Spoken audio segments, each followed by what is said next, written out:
Good day, everybody. This is Yin Yang in California with Morsels of a Thought number 1582 for you. Now, this is a number where if you turned it upside down, you could read it in reverse order, perfectly upright.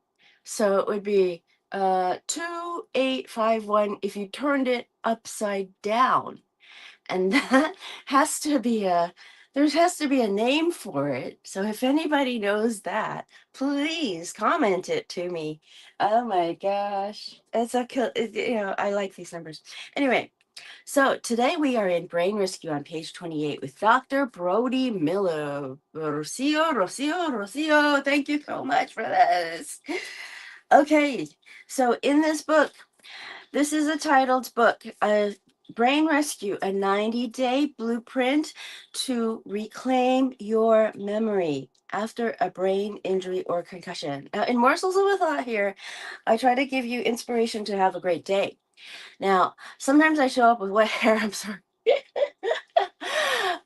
And sometimes I show up a minute or two behind, but I always give you those minutes left afterwards. And I try to make it so that you get morsels of wisdom.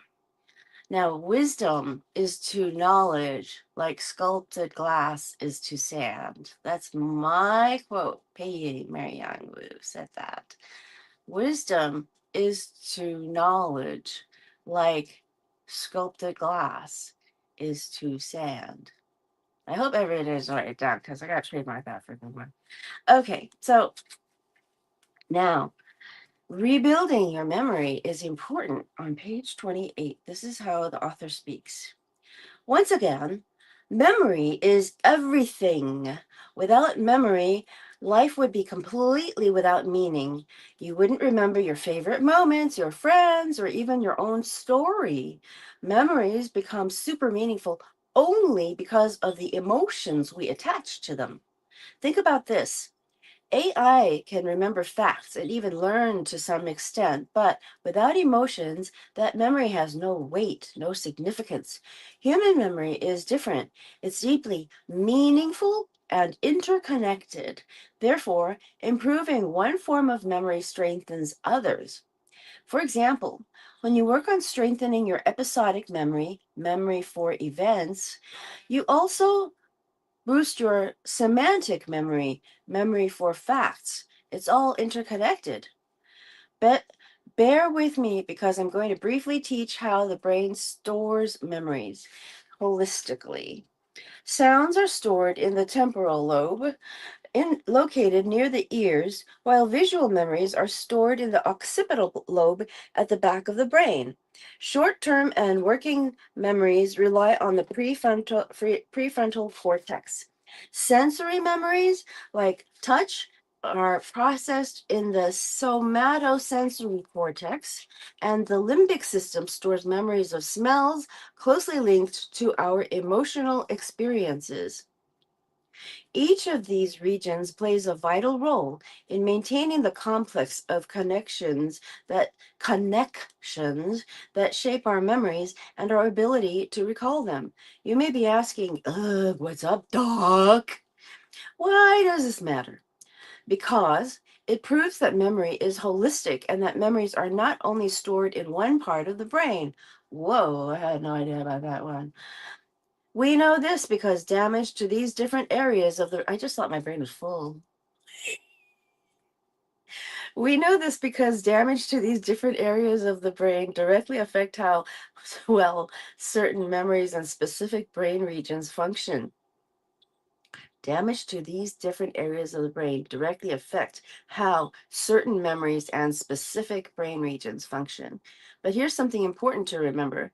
Memory doesn't just reside in the brain. It's stored in the entire nervous system, connecting every part of who we are. I believe deep down that every single cell of human body has its own intelligence and ability to learn and store memories. The big takeaway, improving your memory is like sharpening a tool. The more you practice, the stronger and more effective your memory becomes. Every small improvement you make strengthens your foundation. So keep learning, keep pushing forward. And remember, each step you take is a victory on your journey toward a sharper mind and a fuller life. I can't stress this enough. Practice does not make perfection like you have been told. Practice makes progress. And eventually, they become permanent or automatic networks in the brain. Now that you have a better understanding of memory, there's just one more vital chapter to set the stage before we dive into the actionable strategies of the 7-step REBOUND method. I urge you not to skip ahead yet. The next short chapter will provide the essential insights and tools that you'll need to fully harness the power of this transformative recovery framework. Ready to start working on your memory? Get your free 15 mind gym exercises by visiting www.bro, hold on, www.dr-bro.com/VIP brain rescue, or scan the QR code below. Now this one, I don't know if I can put it up to the screen. I don't know if this will make it happen, but if you try and I don't warp the page enough, that might help you. Okay, let's see if you got it. All right, that's your thing. I don't know yet. Chapter 2, The Irony of the Head Injury. How your heart holds the key to brain health. Now, before I jump into this chapter 2, I want to say again that Morsels of a Thought is about bringing morsels of wisdom to you, something that you can use to improve your life, and something that you can use to straighten out and get yourself together and know yourself. We're really prompted to know ourselves. So anyway, Morsels of a Thought number 1582. Turn it upside down and it becomes 2581. And that means it's reverse order, but you have to turn it upside down. You don't have to rewrite it if you want to write it backwards. I have no idea what that's called. Chapter 2, The Irony of the Head Injury. How your heart holds the key to brain health. It's almost absurd to claim that the key to memory recovery starts in the heart. Memory is stored in the brain, right? After a head injury, it's only natural to think that all of the healing should be aimed at the brain. And yet, there's a surprising twist here. By focusing on the heart, you'll not only enhance your brain's function, but also create a foundation for holistic recovery. And that's not all. Did you know that it is a scientific fact that the heart sends more information to the brain than the brain does to the heart? Astonishing, isn't it? The heart produces more energy than any other organ by far. Beyond just pumping blood, the heart is constantly in communication with the brain through electrical, hormonal, and biochemical signals. In fact, research shows that when the heart maintains the special frequency of zero point 0.1 hertz, when it creates waves that harmonize it with the brain, hold it. In fact, research shows that when the heart maintains the special frequency of zero point 0.1 hertz, when it creates waves that harmonize it with the brain. This beautiful connection is called heart-brain coherence, helping the mind and body work together in harmony. And there's a footnote. And that's not all. Science shows that the heart sends signals to the brain not only through nerve pathways, but also through its powerful electromagnetic field, which can shift mental states and affect healing. This heart brain communication speeds up and helps repair neural pathways damaged by head trauma. I decided to wear a brainwave today, so that's my necklace. The heart's magnetic field is the strongest field within the human body. And yes, there is neuroplasticity in the heart as well.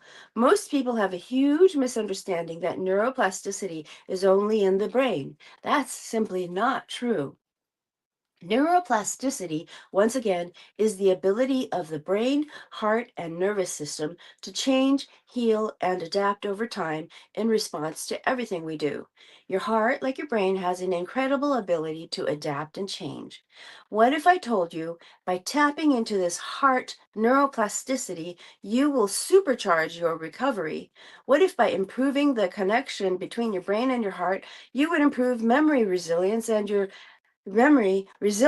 heart more than you could ever imagine?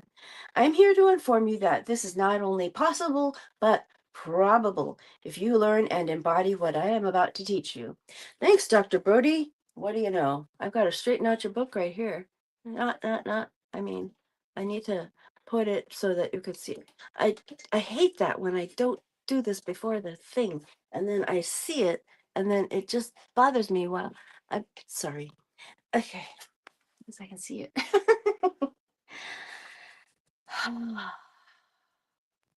What if I told you by tapping into this heart neuroplasticity, you will supercharge your recovery? What if by improving the connection What if by improving the connection between your brain and your heart, you would improve memory, resilience, and your heart more than you could ever imagine? I'm here to inform you that this is not only possible, but probable if you learn and embody what I'm about to teach you. Now, Yin Yang has something to say about this too. In Chinese traditional life science technology, it is also the heart and mind that is the great focus. It is the entire framework of traditional Chinese Qigong. So, just so you know. Okay, the heart is our emotional center. Meaning, back to the book, Dr. Brody says this part now. The heart is our emotional center, meaning it is the core of all our emotions. And what are emotions? They're just simply energy in motion. When we feel elevated emotions like appreciation, love, gratitude, care, and inspiration, our heart shows measurable changes in heart rate, variability, and coherence. By nature, these are healing energies to our psychology, mind, neurology, brain, biology, body, and spirit, soul. But when we are feeling negative emotions like frustration, anxiety, okay, this keeps on helping me realize that Chinese Qigong is right on the money too. Chinese Qigong, the Yanxing life science technology in particular. But back to Brody. When we are feeling negative emotions like frustration, anxiety, guilt, shame, agitation, or fear, there are noticeable negative. Hold on. Dr. Brody also has some frequency things. These are also very important here. These are, I'll describe them in reading it just now. Okay. Patterns of the HRV waveforms are clearly different. Okay, so here we're going to get into that. The heart is our emotional center, meaning it is the core of our emotions. What are emotions? They are simply energy in motion. When we feel elevated emotions like appreciation, love, gratitude, care, and inspiration, our heart shows measurable changes in heart rate variability, and coherence. By nature, these are healing energies to our psychology, our mind, neurology, our brain, biology, our body, and spirit, our soul. But when we are feeling negative emotions like frustration, anxiety, guilt, shame, agitation, or fear, there are noticeable negative changes in our health, biology, and well being. The heart truly is the key to our health and overall performance.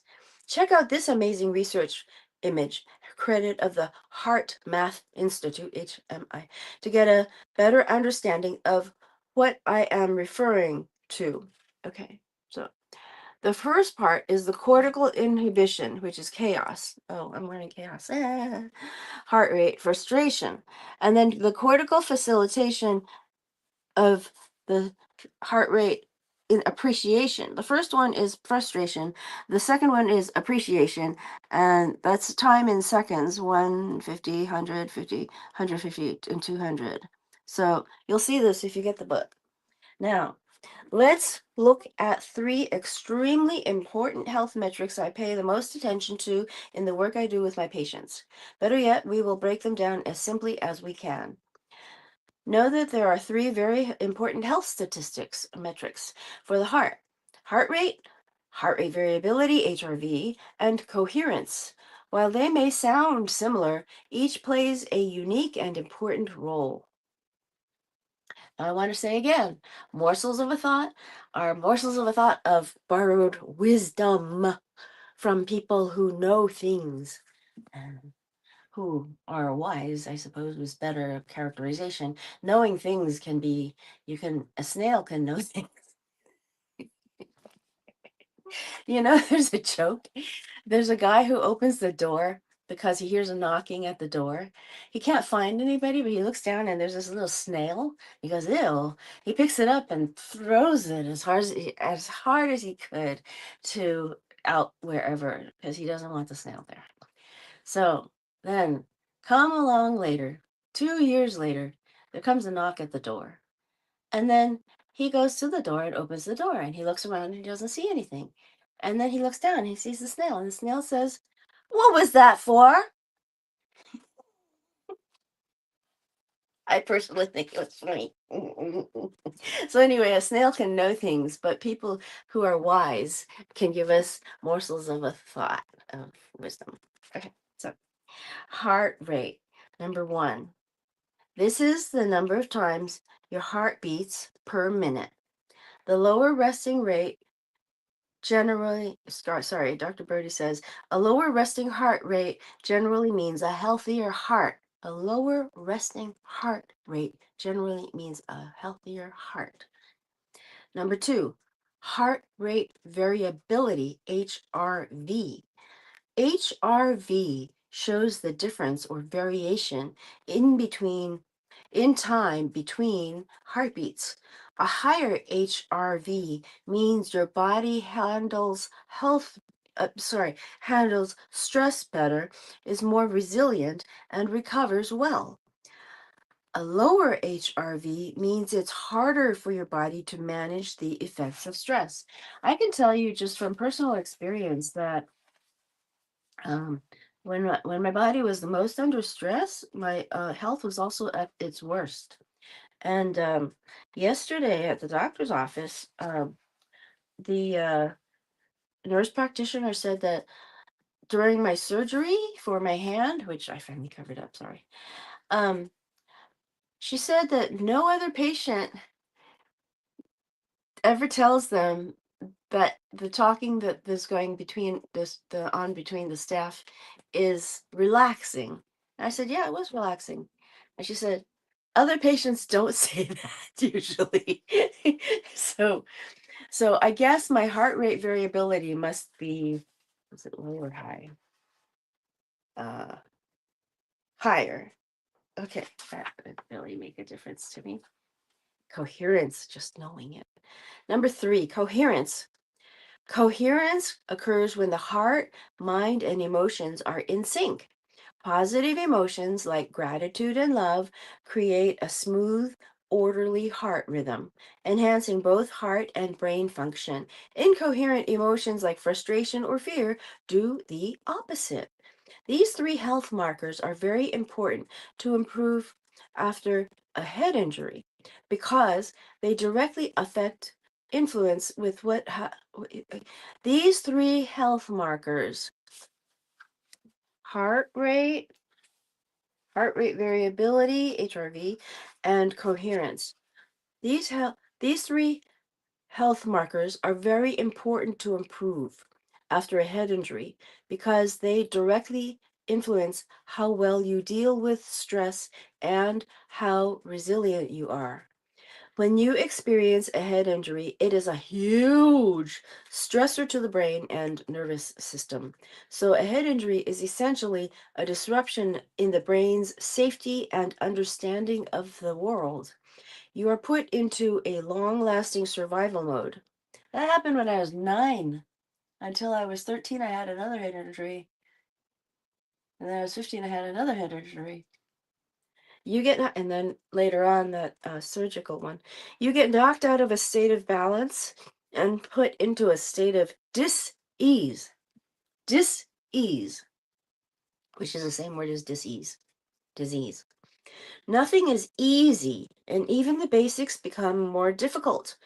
The third metric, coherence, is honestly the most underrated health statistic I have ever encountered.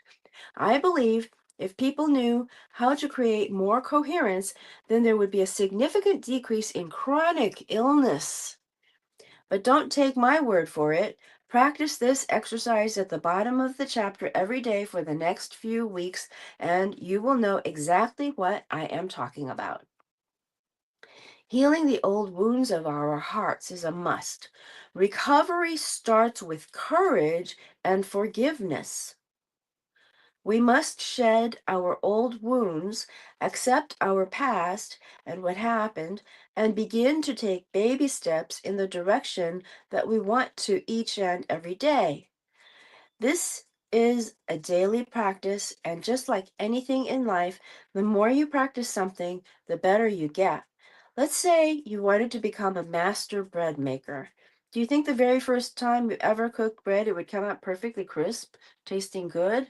Oh my gosh, I'll tell you what happened with my bread. I did that. I even used yeast. I came out with a circular dome-like brick, a foot wide, and I had to use a bread knife to saw through it and cut it into 1 inch chunks. I threw it into our huge backyard, and the following day, after the dew, there were thousands of birds in the yard. I heard tweeting all over. I heard all kinds of tweeting, and I went to the yard and I saw one bird just eat something, twit up to the top of the fence and fall down, and eat something and twit up back to the top of the fence and fall down. It was so funny. The birds liked it. Nope. Do you think the very first time you ever cooked bread it would come out perfectly crisp, tasting good? Nope. That's why Dr. Brody wants you to practice talking to your heart, just like a good friend. Heal your heart, heal your life. Action step: brain and heart coherence in 3 steps. Step 1: close your eyes and gently place your hand over your heart. Step 2: start to breathe a little slower and deeper than usual with slightly longer exhales than inhales, perhaps for the count of 4 seconds in and 6 seconds out. Do not force your breathing pattern. Go at a pace of a natural rhythm that works for you. Number 3, focus on a regenerative emotion like love, peace, or gratitude. If you find your mind wandering, that's okay. Just refocus on a restorative feeling. Step into VIP circle. Step into the VIP circle. I'll hold this up again. Get access to discounts, early offers, and free tools to sharpen your mind. Scan the QR code or visit www.dr-bro.com/VIP brain rescue. The last part was all one word. And I'll hold this up. Okay, so this is what we'll close with. And I will talk to you again later tomorrow. And I hope that you've had a good bit of more knowledge and wisdom to make it a great day. Talk to you later. Old Kinderhook.